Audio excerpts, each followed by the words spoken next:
yeah, tell us about yourself. Why did you settle in Queensland? How has the journey been? How do you interpret putting inclusion into action and views on allyship? My name is Dorina. I'm an urban planner and an academic. I teach and research urban planning issues. More recently, I'm focusing on housing because we've been going through a housing affordability crisis, and that affects everybody in Australian society, but it affects migrants in particular who do not have the benefit of a lot of savings or the local bank of mom and dad, so to speak. I came to Queensland in 2015, and I've loved every day since I arrived. It's a really good place to be, this corner of the state, southeast Queensland. It's a nice sunny spot. Living in eternal summer was always my dream. I find locals to be very friendly and helpful, so I've enjoyed that aspect of living here. But when it comes to inclusion and allyship, I do have some views that are informed by my profession as well.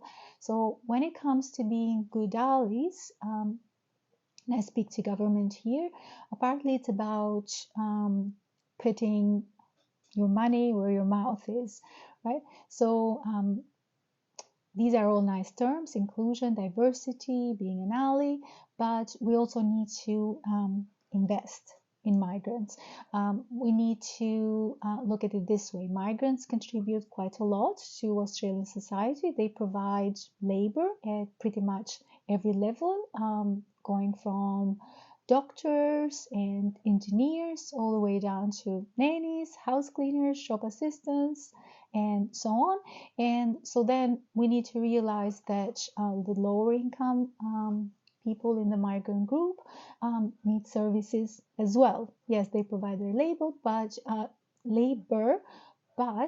they need to be provided with housing. They need to be offered language services, English language lessons in case they come from countries where English is not the first language, and also other community services. They need nannies for their own children, or they need childcare for their own children. They need transport services, public transport services, if they cannot afford a car or not yet afford a car.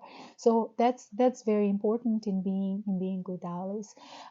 And generally navigating Australian culture was relatively easy for me because before coming here I lived for many years in the US, which is also a somewhat similar Anglo culture. So in that sense it was a smooth transition, but I do realize that that may not be the case for all migrants, especially those who come to Australia directly. This is the first country they come from at all, the first country they arrive after they leave their own country.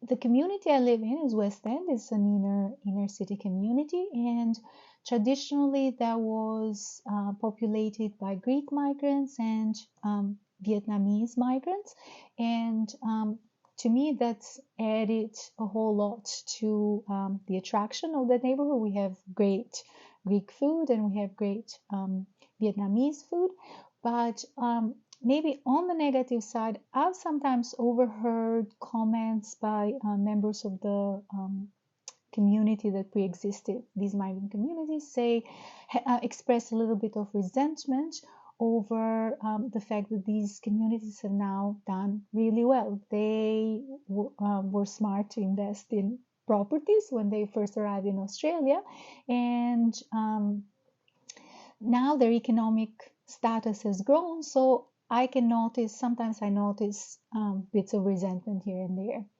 Well, despite this little bit of negativity, I still very much love Queensland, and I think I've made it my permanent home.